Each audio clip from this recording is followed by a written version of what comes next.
भक्त को फांसी देने ले गए तो मंदिर से दौड़े बचाने ठाकुर जी। यमुना के किनारे बसा बृजपुर गांव अपनी हरी भरी खेतियों और शांति वातावरण के लिए जाना जाता था, पर इस गांव की असली पहचान थी यहाँ के लोगों की श्री कृष्ण के प्रति अगाध श्रद्धा। हर घर में सुबह शाम ठाकुर जी का नाम गूंजता था और मंदिर में होने वाली कीर्तन भजन की ध्वनि मीलों तक सुनाई देती थी। बृजपुर के केंद्र में गांव के सबसे ऊंचे टीले पर एक प्राचीन मंदिर था, जहां सदियों से श्री कृष्ण की एक मनोहर प्रतिमा विराजमान थी। माना जाता था कि यह प्रतिमा स्वयं प्रकट हुई थी और इसमें साक्षात भगवान का वास था। इसी गांव में एक साधारण किसान माधव रहता था। माधव नाम से जितना सीधा और सरल था, उसका हृदय उतना ही निष्ठावान और शुद्ध था। उसकी उम्र लगभग 40 वर्ष थी। शरीर से दुबला पतला, पर उसकी आंखों में ठाकुर जी के प्रति ऐसी चमक थी जो किसी गहन तपस्वी में ही दिखती थी। माधव के लिए संसार में एक ही सत्य था, उसके ठाकुर जी। उसकी सुबह ठाकुर जी के चरणों में शुरू होती थी और रात उनके नाम के जाप में ढल जाती थी। उसके पास न तो धन था, न ही कोई विशेष पदवी, पर उसके पास जो था वह किसी राजकोष से भी बढ़कर था। अनन्य भक्ति और अटूट विश्वास। माधव का दिन सुबह व्यवस्थित था। सुबह ब्रह्म मुहूर्त में उठकर वह यमुना में स्नान करता, फिर सीधे मंदिर पहुंच जाता। मंदिर में झाड़ू लगाना, ठाकुर जी के लिए फूलों का इंतज़ाम करना, उनकी वेदी सजाना, दीपक जलाना, ये सब उसके दैनिक कार्य थे। वह मंदिर का कोई पुजारी नहीं था, न ही उसे इन कार्यों के लिए कोई वेतन मिलता था। यह सब वह अपनी आंतरिक प्रेरणा और प्रेम से करता था। उसके लिए यह सेवा नहीं, बल्कि अपने प्रभु के साथ संवाद का एक तरीका था। वह घंटों मंदिर में बैठकर ठाकुर जी की प्रतिमा को निहारता रहता, मानो उनसे बातें कर रहा हो। कभी कभी तो वह ठाकुर जी के सामने अपने मन की व्यथाएं भी व्यक्त कर देता और उसे पूरा विश्वास था कि उसके प्रभु उसकी हर बात सुनते हैं।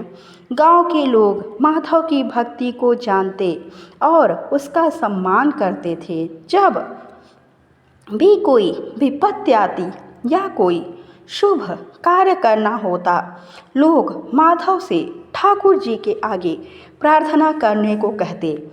उन्हें विश्वास था कि माधव की पुकार ठाकुर जी तक सीधे पहुंचती है। माधव का जीवन सादगी और संतोष से भरा था।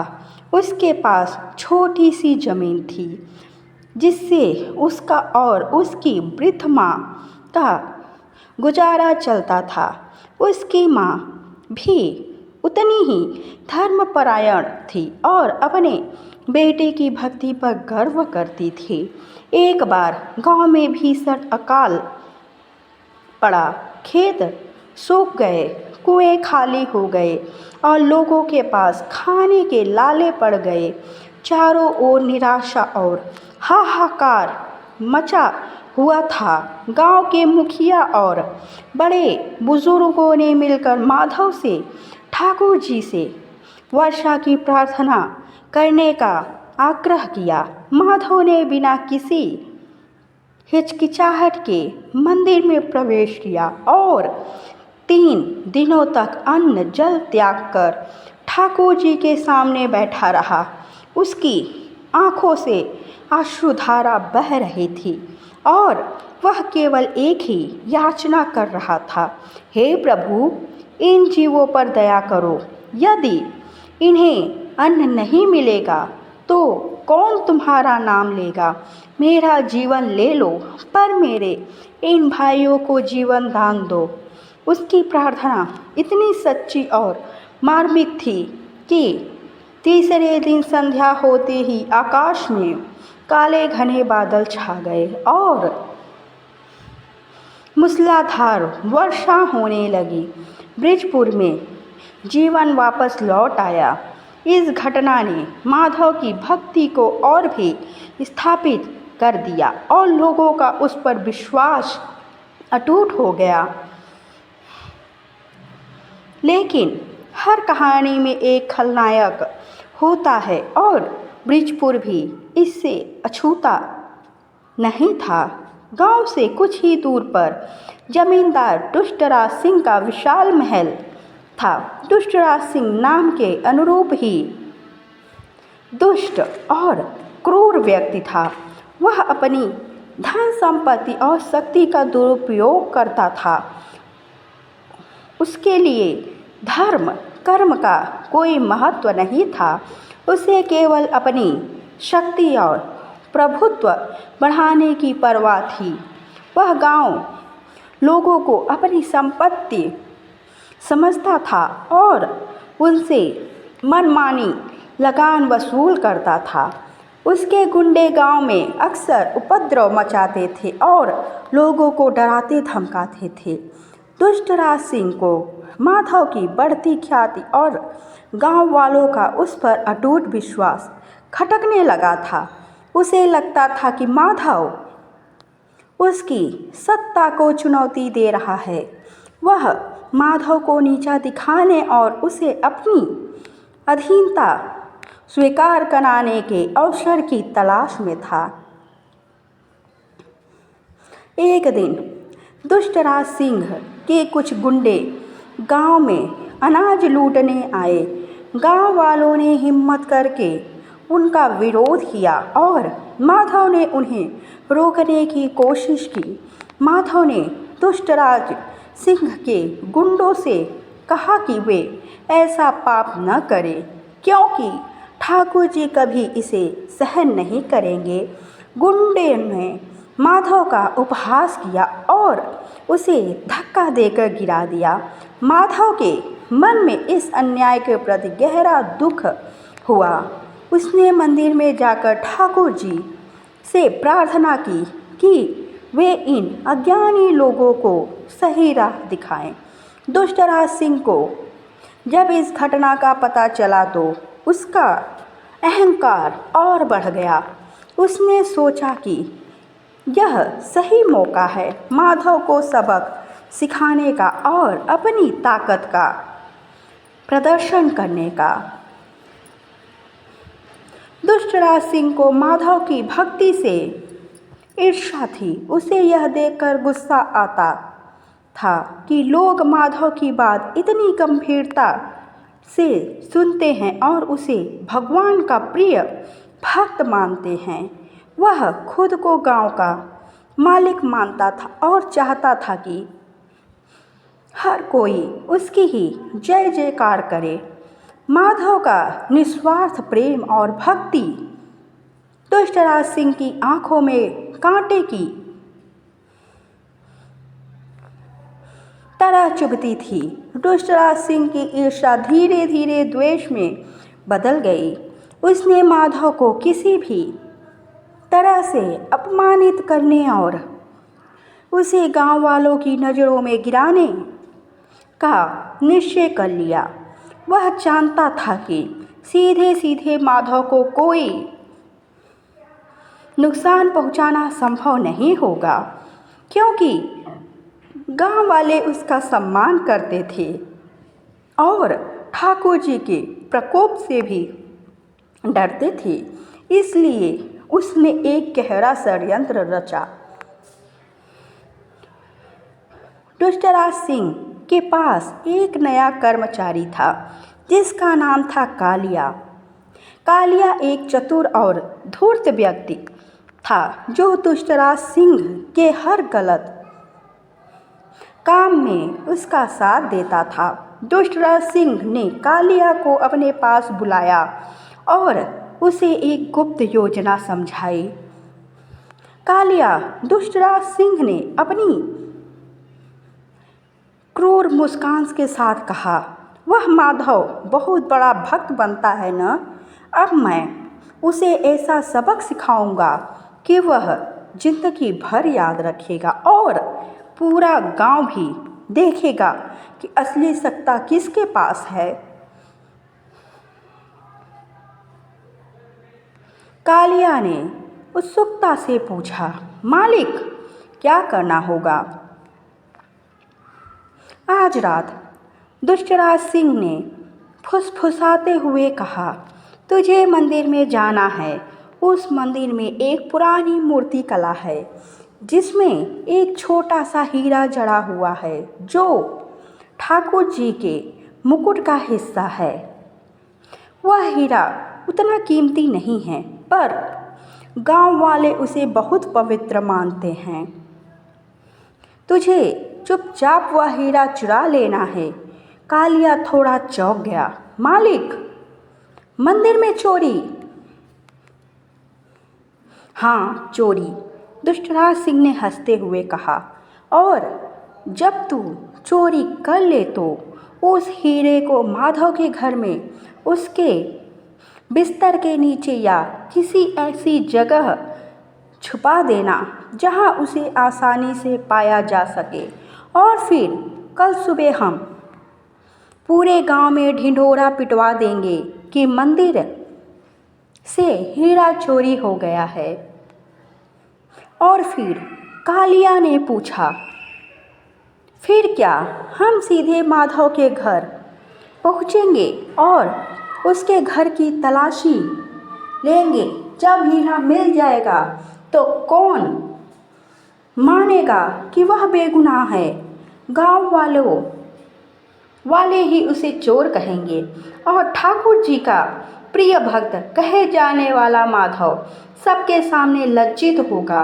उसकी सारी साख मिट्टी में मिल जाएगी। दुष्टराज सिंह की आंखों में दुर्भावना चमक रही थी।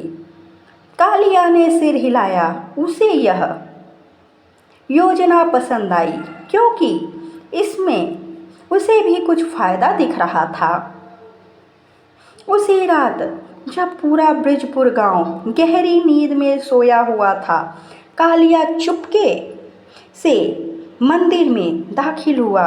उसने पहले ही मंदिर के रक्षकों को रिश्वत दे दी थी या उन्हें किसी बहाने से हटा दिया था।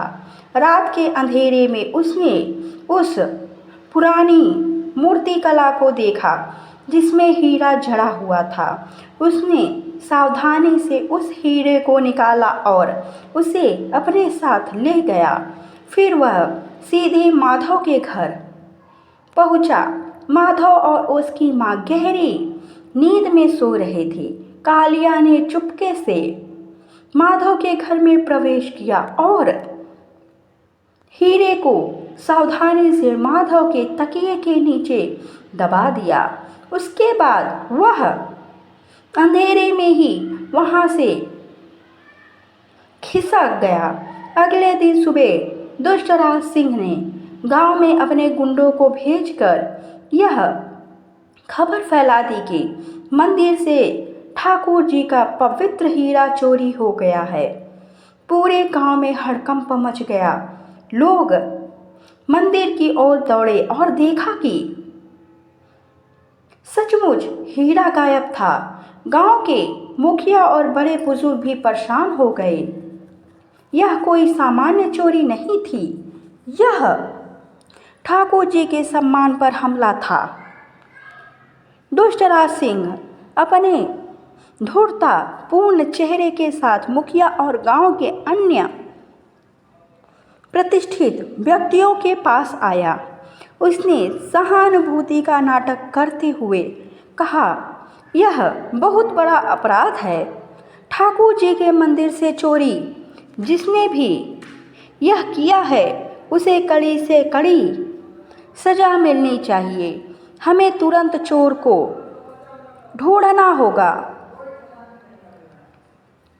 मुखिया ने पूछा, लेकिन कौन कर सकता है ऐसा घिनौना काम? हमें किसी पर शक नहीं है। दुष्टराज सिंह ने अपनी चाल चली।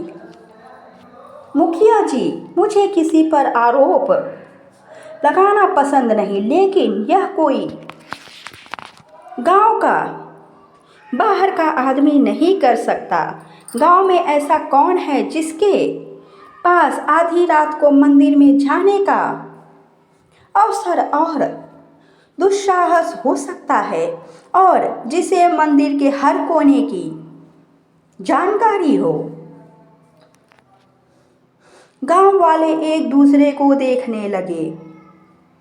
दुष्टराज सिंह ने जानबूझकर ऐसा इशारा किया जिससे शक माधव की ओर जाए, क्योंकि माधव ही वह व्यक्ति था जो रोजाना मंदिर की सेवा करता था और हर कोने से वाकिफ था।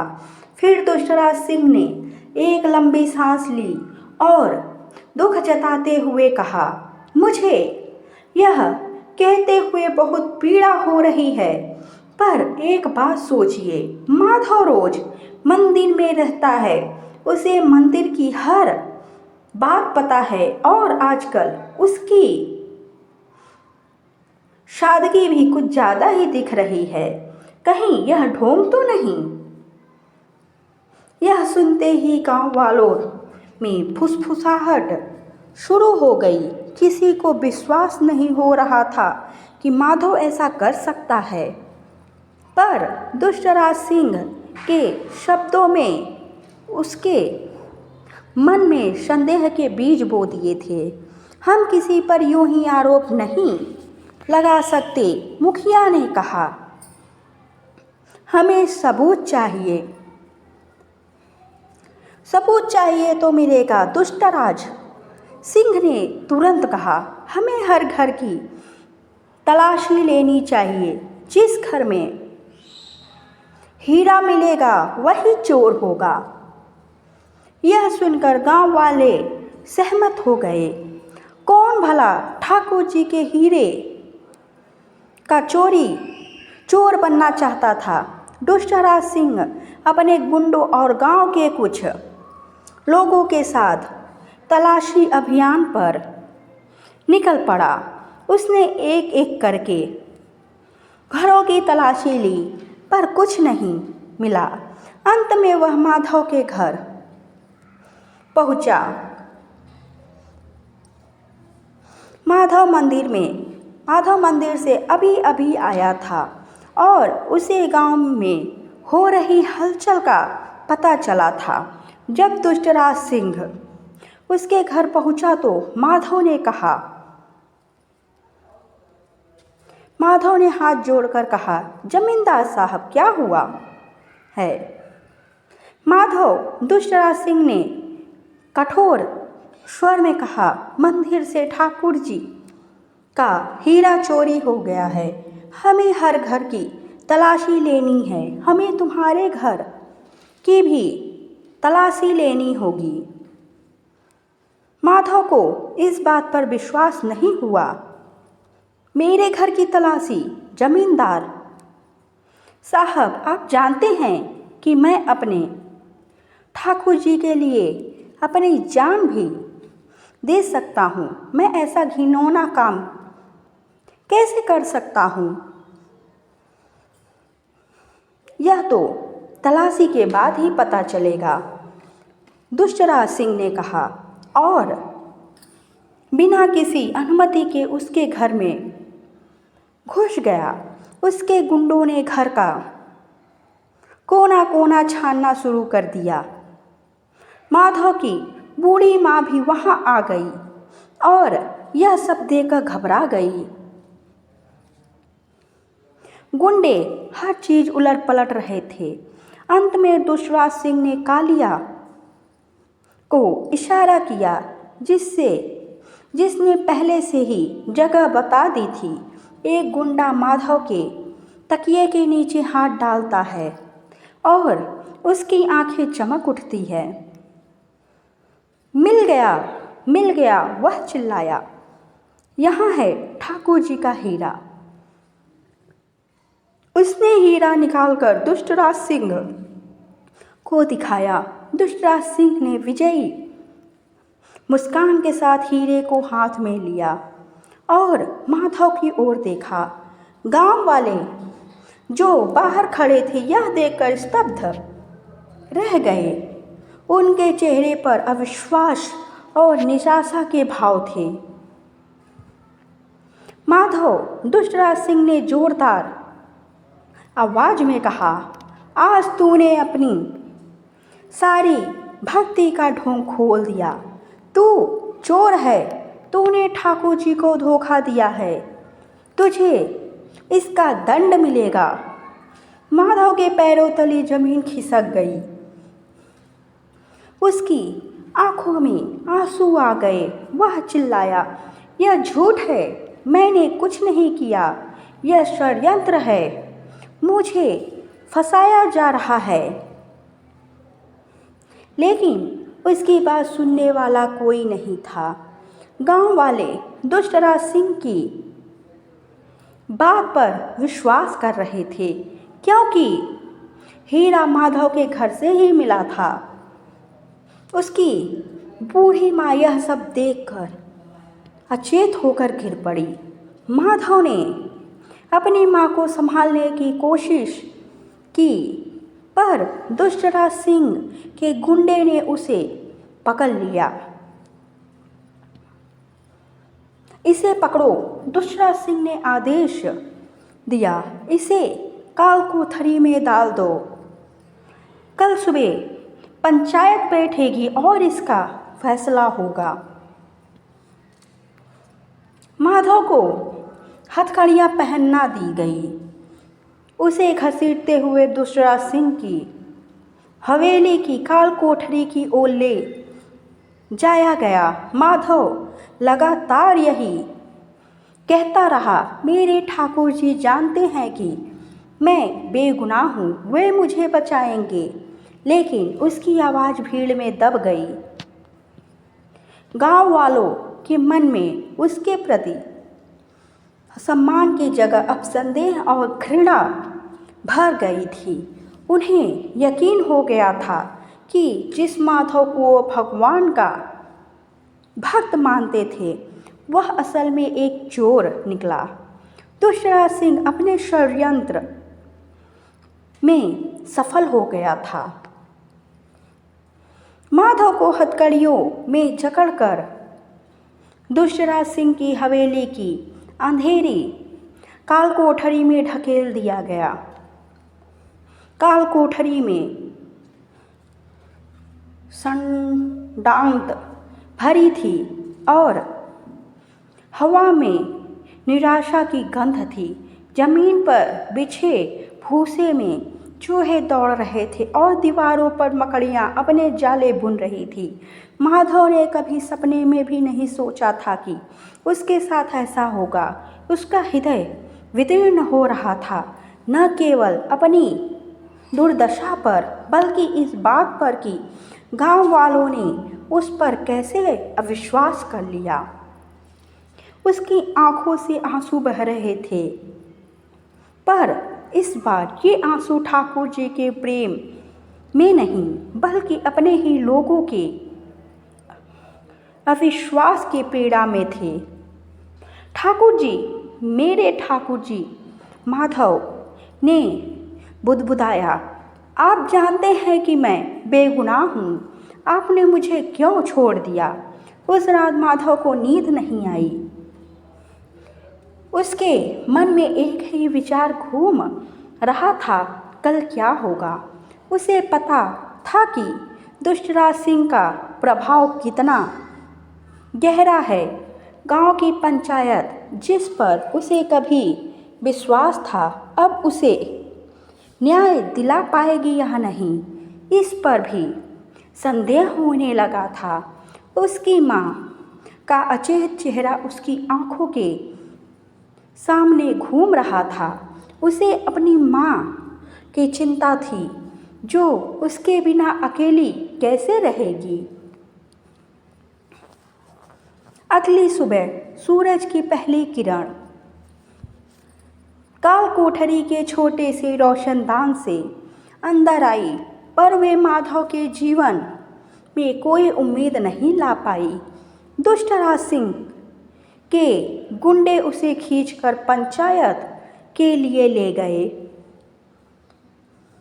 पंचायत गांव के केंद्र में एक बड़े बरगद के पेड़ के नीचे लगी थी। गांव के मुखिया, कुछ बड़े बुजुर्ग और सैकड़ों गांव वाले वहां इकट्ठा थे। सभी की आंखों में जिज्ञासा, संदेह और कुछ हद तक क्रोध का भाव था। दुष्टराज सिंह एक ऊंची जगह पर बैठा था। उसके चेहरे पर एक कुटिल मुस्कान थी। माधव को पंचायत के सामने लाया गया। उसके हाथ अभी भी बंधे हुए थे और उसका चेहरा रात भर की पीड़ा से पीला पड़ गया था। उसने सबकी ओर देखा, पर उसे किसी की आंखों में विश्वास नहीं दिखा। मुखिया ने गंभीर स्वर में कहा, माधव, तुम पर ठाकुर जी के मंदिर से पवित्र हीरा चुराने का आरोप है। कल तुम्हारे घर की तलाशी में वह हीरा तुम्हारे तकिए के नीचे से बरामद हुआ है। तुम अपना बचाव करना चाहते हो तो करो। माधव ने जोरदार आवाज में कहा, मुखिया जी, मैं एक बेगुनाह हूँ। मैंने कोई चोरी नहीं की।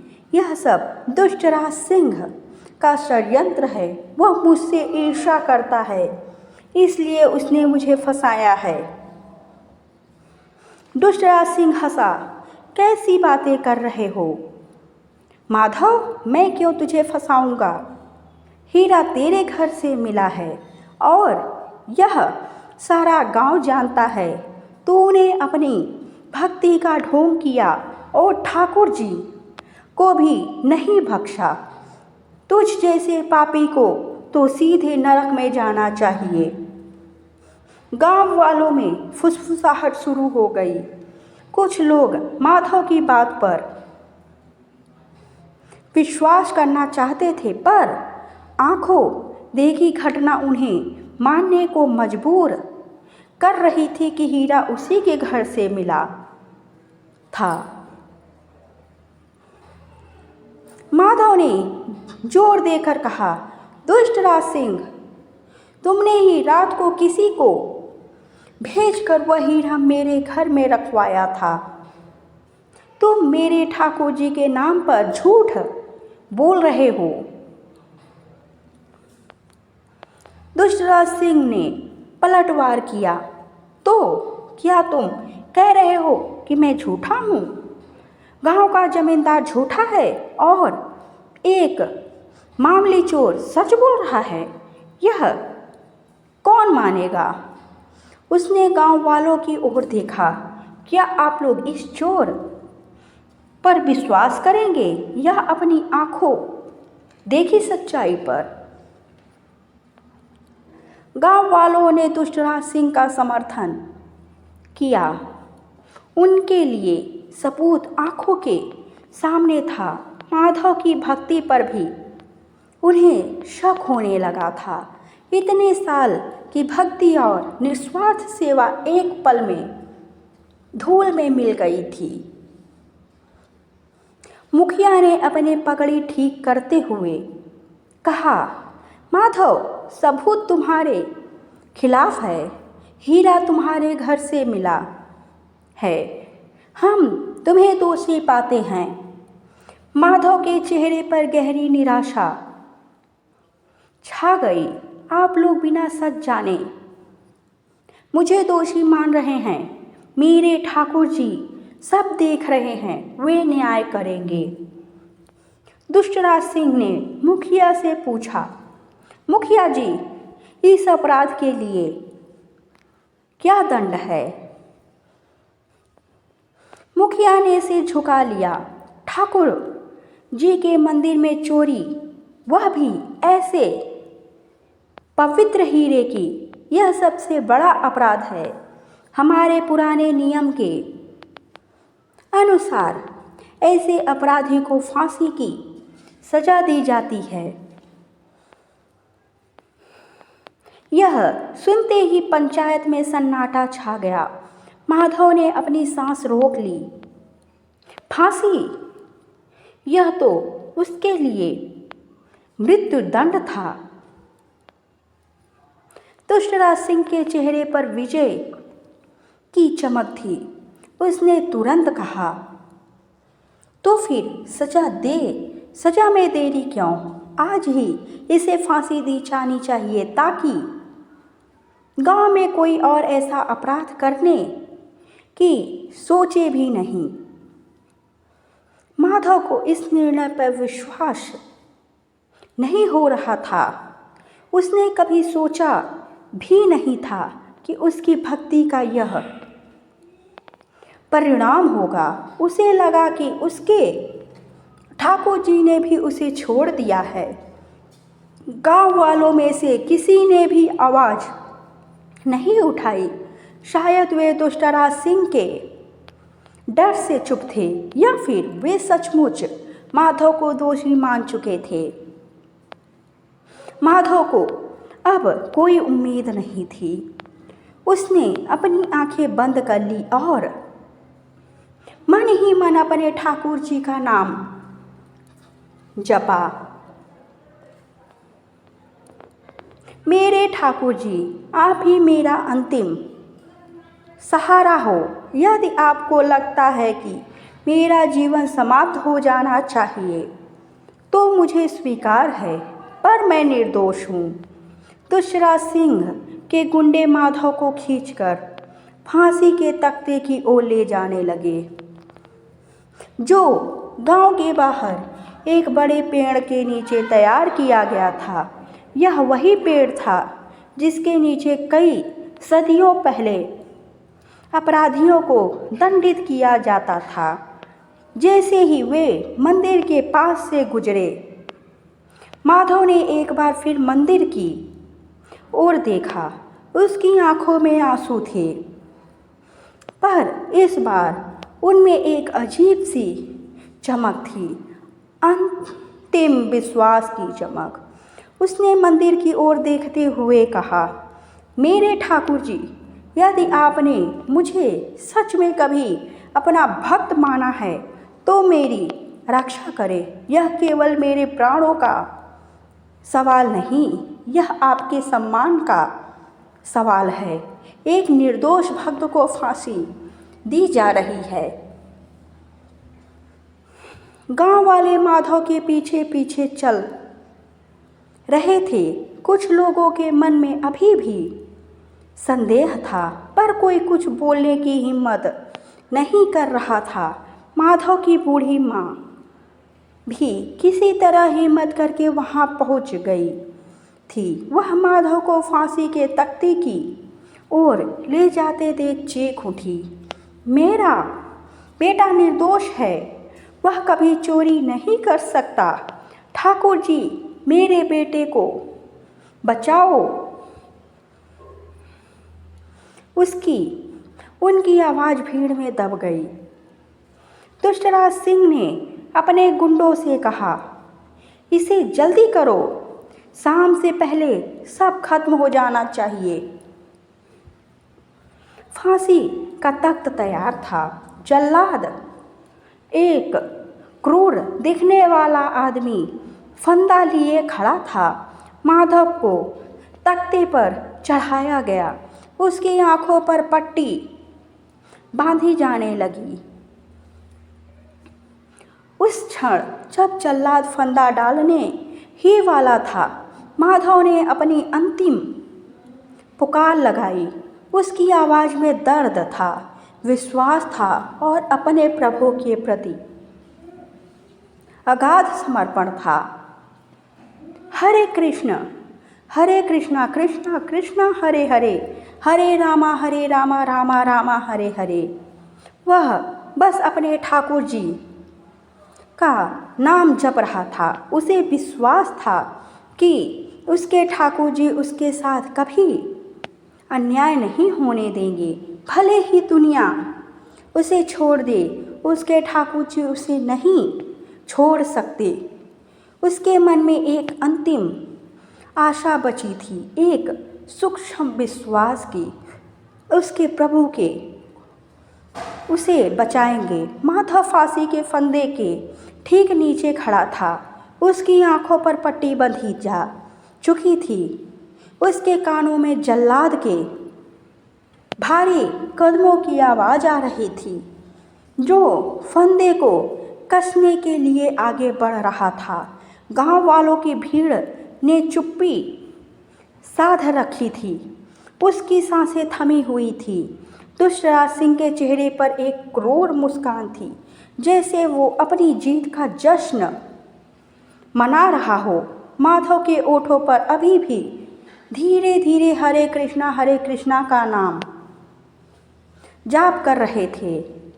उसके मन में केवल एक ही पुकार थी, ठाकुर जी। ठीक उसी क्षण जब जल्लाद का हाथ फंदे पर पड़ा और वह लीवर खींचने ही वाला था, एक अद्भुत घटना घटी। ब्रिजपुर के प्राचीन मंदिर से जो कुछ ही दूरी पर था, एक भयानक चीख सुनाई दी। यह किसी मनुष्य की चीख नहीं थी, बल्कि ऐसा लगा जैसे पत्थर की दीवारें भी चीख उठी हो। एक पल के लिए पूरा गांव सन्न रह गया। सभी ने चौंक कर मंदिर की ओर देखा। फिर उसी चीख के तुरंत बाद एक भीषण गर्जना सुनाई दी, ऐसी गर्जना जैसे सैकड़ों बादल एक साथ फट पड़े हो या धरती कांप उठी हो।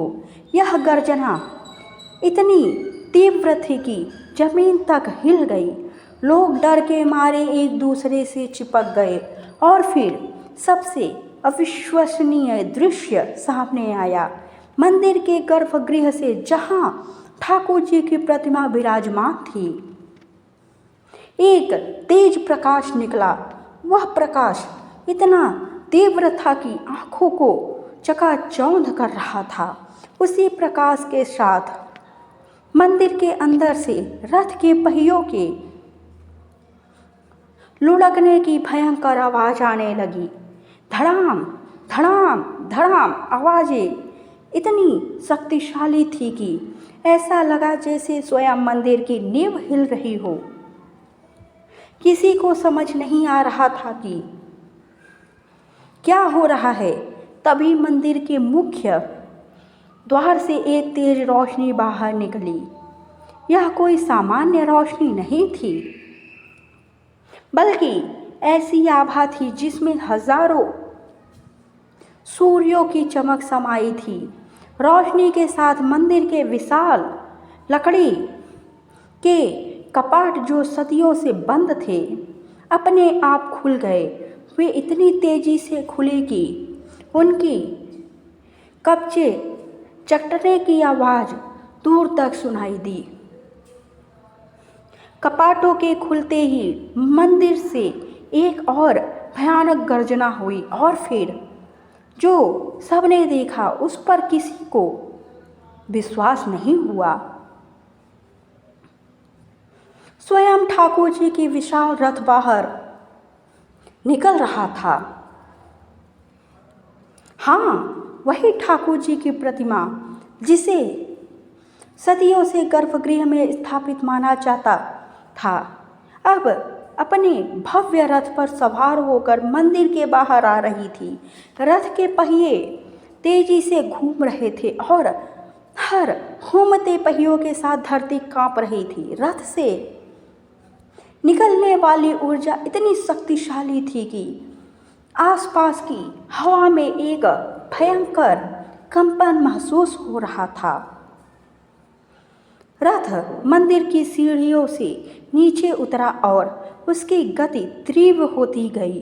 वह सीधे उस दिशा में बढ़ रहा था जहां माधव को फांसी दी जानी थी। रथ के आगे आगे एक अद्भुत प्रकाश मंडल चल रहा था और उसके पीछे धूल का एक बवंडर बन रहा था। गांव वाले दहशत में चिल्ला उठे। कुछ लोग मूर्छित होकर गिर पड़े। दुष्टराज सिंह और उसके गुंडों के चेहरे पर डर साफ दिखाई दे रहा था। उनके हथियार उनके हाथों से छूट गया और वे पीछे हटने लगे। जल्लाद भी फंदा छोड़कर दूर जा खड़ा हुआ। उसका शरीर डर के मारे कांप रहा था। रथ की गर्जना इतनी तेज थी कि माधव को अपनी आंखों पर बंधी पट्टी के बावजूद सब कुछ महसूस हो रहा था। उसे जमीन कांपती महसूस हुई। हवा में एक अद्भुत कंपन महसूस हुआ। उसे लगा जैसे उसके कान बज रहे हों। उसने अपनी आंखों पर बंधी पट्टी हटा दी और जो उसने देखा उससे उसकी आंखें फटी रह गई। वह देख रहा था कि उसका ठाकुर जी, वही ठाकुर जी जिसकी वह रोज सेवा करता था, उसी के गर्भगृह से बाहर आकर उसकी ओर दौड़ा आ रहा था। माधव की आंखों में आंसू आ गए, पर इस बार ये आंसू खुशी और अचरज के थे। उसके ठाकुर जी उसे बचाने आ रहे थे। रथ कुछ ही पलों में फांसी के तख्ते के पास आ पहुंचा। उसकी गति इतनी तेज थी कि वह तख्ते से टकराने ही वाला था। दुष्टराज सिंह और उसके गुंडे अभी भी सख्ते में थे, चढ़वत खड़े थे। ठीक उस क्षण जब रथ फांसी के तख्ते से टकराने वाला था, रथ रुक गया। उसकी गति इतनी अचानक रुकी कि धरती एक बार फिर जोर से कांपी।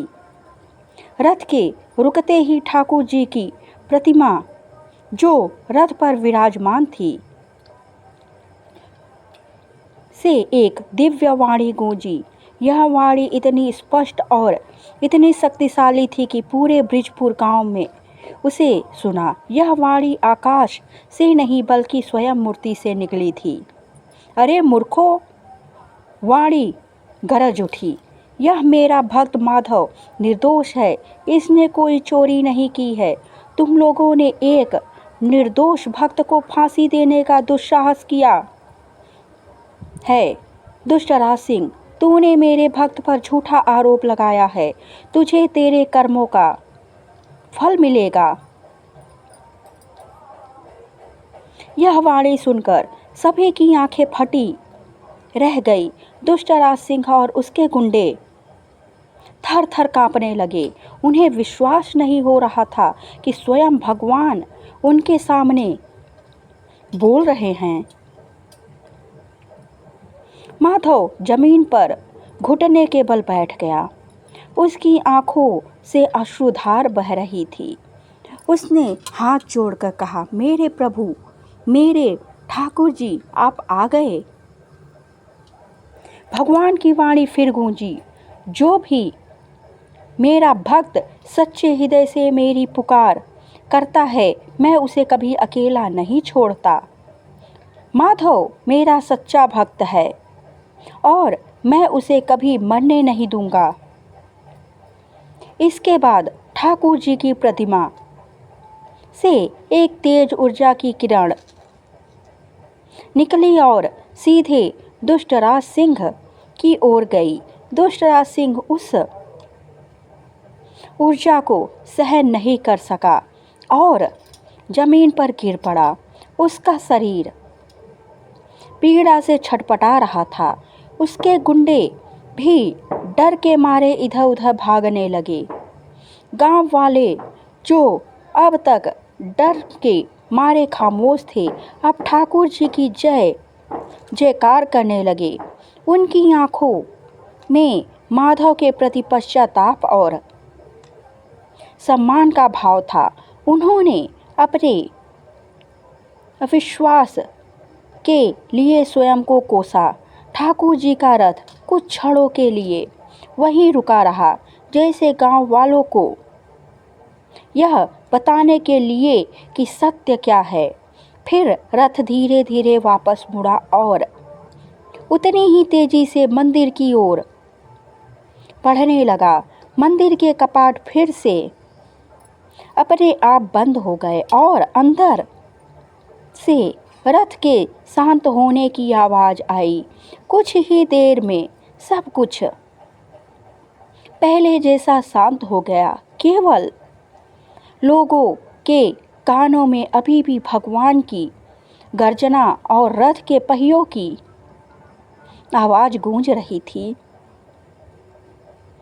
ठाकुर जी के दिव्य हस्तक्षेप ने ब्रिजपुर गांव में सब कुछ बदल दिया था। फांसी के तख्ते के पास खड़े सभी लोग दुष्टराज सिंह और उसके गुंडों को छोड़कर अवाक थे।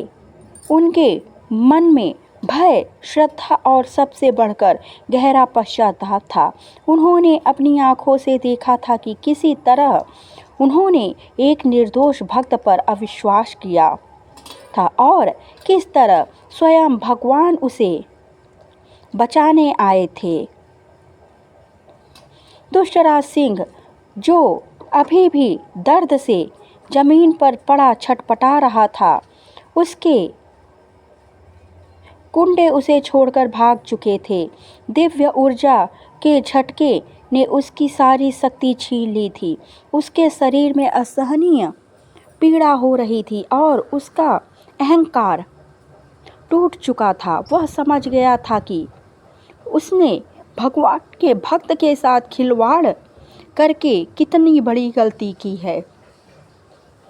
माधव अपने घुटनों पर बैठा हुआ अभी भी ठाकुर जी की ओर देख रहा था, जहां से उनका रथ मंदिर में वापस चला गया था।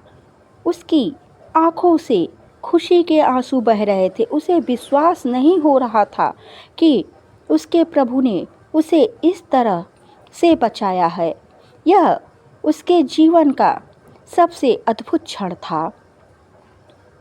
गांव की मुखिया और अन्य बड़े बुजुर्ग सबसे पहले माधव के पास दौड़े। मुखिया ने माधव के चरणों में गिरकर माफी मांगी। माधव, हमें क्षमा कर दो। हम कितने अज्ञानी थे। हमने दुष्टराज सिंह की बातों पर विश्वास करके तुम्हें दोषी मान लिया। हम सबने तुम्हें गलत समझा और तुम्हारे साथ घोर अन्याय किया। एक एक करके गांव के सभी लोग माधव के पास आए और अपनी गलतियों के लिए क्षमा याचना की। उनकी आंखों में श्रद्धा और पश्चाताप का भाव था। उन्होंने माधव को उठाकर गले लगाया। जो लोग कुछ देर पहले उसे फांसी के फंदे तक ले जा रहे थे, वे अब उसे अपना पूजनीय मान रहे थे। माधव ने सभी को सांत्वना दी। उसके मन में किसी के प्रति कोई द्वेष नहीं था। उसकी भक्ति इतनी शुद्ध थी कि वह केवल अपने ठाकुर जी के प्रेम में लीन था। उसने कहा, भाइयों, आप लोग दोषी नहीं हैं। यह सब ठाकुर जी की लीला है। उन्होंने हमें सत्य दिखाया और अज्ञानता के अंधेरे से बाहर निकाला है। दुष्टराज सिंह अभी भी जमीन पर पड़ा कराह रहा था। उसकी पीड़ा शारीरिक से ज़्यादा मानसिक थी। उसने देखा कि किस तरह गांव वाले माधव के चरणों में झुक रहे थे और उसे अपने पापों का भयंकर एहसास हुआ। उसके गुंडे वापस आ गए थे, पर अब वे भी डरे हुए थे और दुष्टराज सिंह से दूर खड़े थे। मुखिया ने दुष्टराज सिंह की ओर देखा। दुष्टराज सिंह, तुमने अपने पापों की सारी सीमाएं पार कर दी थी। तुमने एक निर्दोष भक्त पे झूठा आरोप लगाया और उसे मृत्यु दंड देने का प्रयास किया। स्वयं भगवान ने आकर तुम्हें दंड दिया है। दुष्टराज सिंह ने कमजोर आवाज में कहा। मुझे क्षमा कर दो, मुझे माफ़ कर दो, मैंने बहुत बड़ी गलती की है। लेकिन अब उसे क्षमा मिलने वाली नहीं थी। ठाकुर जी की दिव्य ऊर्जा ने उसके शरीर और मन को इस तरह से प्रभावित किया था कि वह कभी सामान्य नहीं हो पाया। गांव वालों ने दुष्टराज सिंह की हवेली को जब्त कर लिया और उसकी सारी संपत्ति को गांव के विकास और मंदिर की सेवा में लगा दिया गया। दुष्टराज सिंह को उसके महल से निकालकर एक दूरस्थल कुटिया में भेज दिया गया, जहां उसे अपने शेष जीवन पश्चाताप और एकांत में बिताना पड़ा। उसकी शक्ति, उसका अहंकार और उसका क्रूर साम्राज्य एक पल में समाप्त हो गया। इस घटना के बाद ब्रिजपुर गांव में एक नया युग शुरू हुआ। माधव की भक्ति और ठाकुर जी की महिमा पूरे क्षेत्र में फैल गई। दूर दूर से लोग ब्रिजपुर आकर ठाकुर जी के दर्शन करने लगे और माधव से आशीर्वाद लेने लगे।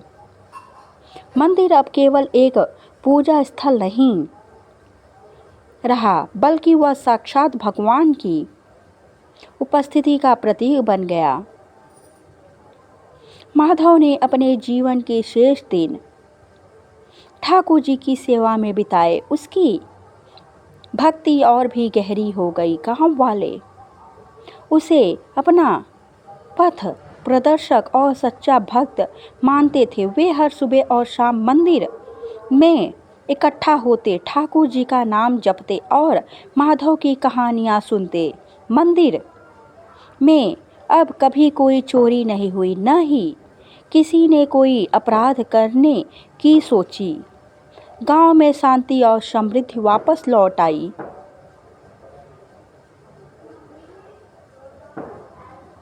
वृद्ध माधव की आंखों में ठाकुर जी के प्रति वही अगाध प्रेम और विश्वास चमकता रहा। जब भी कोई उससे पूछता कि उसे कैसे पता था कि ठाकुर जी उसे बचाने आएंगे, तो वह बस मुस्कुराकर कहता, मेरे प्रभु कभी अपने भक्त को अकेला नहीं छोड़ते। यदि तुम्हारी भक्ति सच्ची है तो स्वयं भगवान तुम्हारी रक्षा करने आते हैं। ब्रिजपुर की यह कहानी पीढ़ियों तक सुनाई जाती रही, जो इस बात का शाश्वत प्रमाण है कि सच्ची भक्ति और अटूट विश्वास असंभव को भी संभव बना सकता है और स्वयं भगवान अपने भक्तों की रक्षा के लिए प्रकट होते हैं।